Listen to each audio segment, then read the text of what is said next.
Sinong susunod?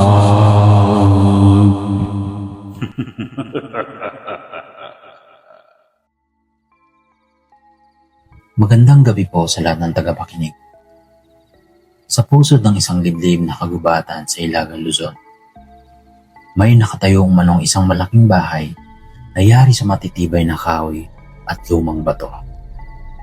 Napaliligiran ito ng matatangkad na puno at matataas na damo. At tanging daan papunta rito ay isang makipot na landas na hindi pa halos nadadaanan ng tao. Sa mga alamat na matatanda sa baryo, ito raw ay isang bahay ampunan na itinayo noong pang-panahon ng mga Kastila. Isang lugar para sa mga batang inabandona at nawalan ng pamilya. Ngunit kakaiba ang bahay ampunan ito. Hindi ito tulad ng karaniwang ampunan na puno ng ingay at larong pambata. Mula sa labas, tila tahimik at payapa. Ngunit kung tititigan mo ng matagal ang bintana, makikita mong tila may mga matang nakasilip mula sa kadiliman. Isang maulan na gabi, dumating si Lina. Isang 16 na taong gulang, ulilang galing lungsod. Siya inihatid ng isang matandang pari na nagsabing, "Lina, dito ka muna. Ligtas ka rito." Mabait ang tagapangsiwa ng bahay ampunan. Pagdating nila sa harap ng malaking bakal na gate, bumungad ang bahay. 3 palapag. May mga lumang balkonay at bintanang parang mga matang nakamasid. Sa ibabaw ng pintuan, nakaukit ang mga salitang Latin na hindi niya maunawaan. Sumalubong sa kanila ang isang babaeng may mahabang bestida, maputla at mahaba ang buhok. "Maligayang pagdating, Lina. Ako si Madre Isabel. Dito makakahanap ka ng tahanan." Ngumiti siya, ngunit sa likod ng ngiti niya ay tila may pagtatago. Sa loob, napansin ni Lina na napakalawak ng lugar. May malalaking silid na puno ng mga lumang higaan. May kusinang luma ang mga kagamitan. At isang mahabang pasilyong puno ng mga larawan ng mga batang hindi niya kilala. "Nasaan po ang mga bata?" tanong niya. "Natulog na sila," sagot ni Madre Isabel. "Makikilala mo sila bukas." Ngunit, sa gabing iyon, habang nakahiga na si Lina sa isang lumang kama sa silid na may 8 higaan, may naririnig siyang mahihinang yabag. Nang silipin niya ang pasilyo, may nakita siyang batang babae, nakaputing duster, nakatayo sa dulo ng pasilyo at nakatingin sa kanya. Nang tatawagin niya sana ito, bigla itong naglaho.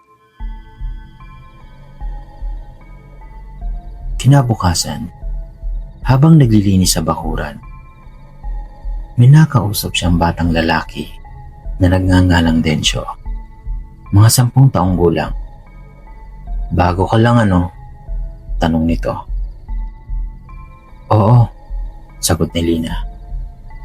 "Marami ba tayo rito?" Pumiling si Densyo. "Konti lang kami. Yung iba, umalis na." Saan sila pumunta?" Hindi siya sinagot ng bata. Tumingin lang ito sa mga puno sa paligid. Saka pumulong, "Huwag kang lalayo sa bahay. May mga bagay dito sa gubat na hindi mo gugustuhin makita." Kinagabihan, muli niyang nakita ang batang babae sa puting duster. Ngayon, mas malinaw na. Maputla ang balat, may mga pilat sa braso, at ang mga mata ay puno ng kalungkutan. Sumenyas ito kay Lina na sumunod. Sumunod si Lina hanggang sa isang lumang pinto sa ikatlong palapag na tila matagal nang hindi nabubuksan.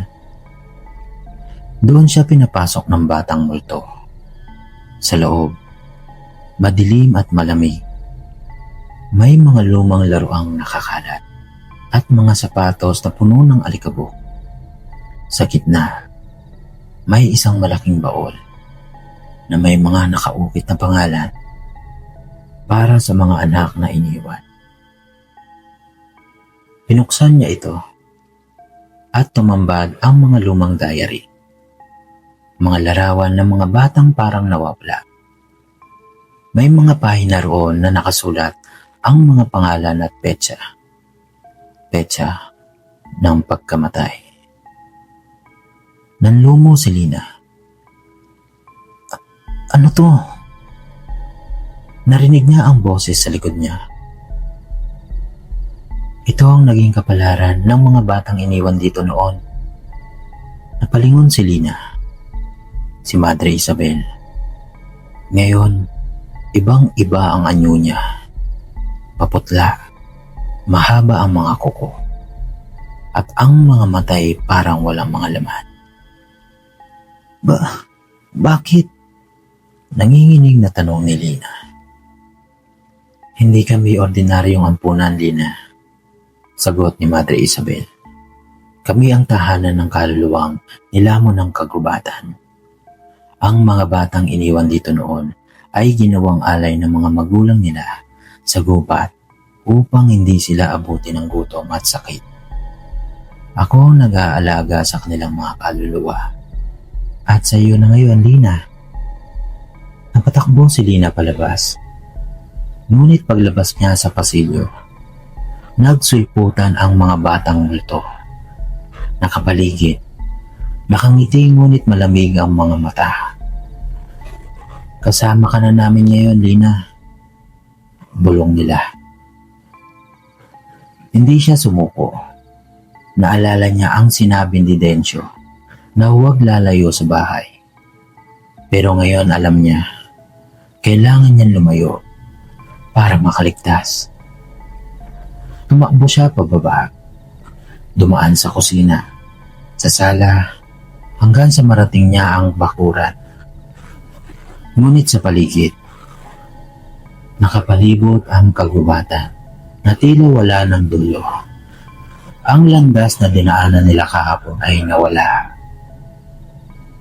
Walang takasan ang tahanan ng mga iniwan, sabi ni Madre Isabel sa likuran niya. Ngunit sa huling sandali, may umawak sa kanyang kamay, si Dencio. Halika, alam ko ang daan. Dinala siya nito sa maliit na lagusan sa likod ng bahay. Tinakpan ng mga ugat at lumang kahoy. Gumapang sila hanggang maramdaman niya ang malamig na hangin sa kabilang dulo. At nang lumabas sila, nakita niya ang sinag ng araw sa malayo. Huwag kang lilingon, sigaw ni Dencio. Tumakbo siya ng tumakbo hanggang sa marating niya ang gilid ng kagubatan kung saan naghihintay ang matandang pari. Lina, akala ko nawala ka na. Paglingon niya sa likod, wala na si Dencio. Naiwan ang malungkot na tinig. Para sa aming hindi nakalabas, dalhin mo ang kwento namin. Hanggang ngayon, nananatili ang malaking bahay ampunan sa gitna ng kagubatan. Tahimik at tila iniwan na. Ngunit sa mga gabing madilim ang buwan, may maririnig kang may hinang tawanan ng mga bata at huni ng isang matandang boses na kumakanta ng lalabay. At sa bawat batang nawawala sa baryo, ang matatanda ay umiiling na lamang na tila alam kung nasaan ang mga batang nawawala. Nasa bahay ampunan sa gitna ng gubat.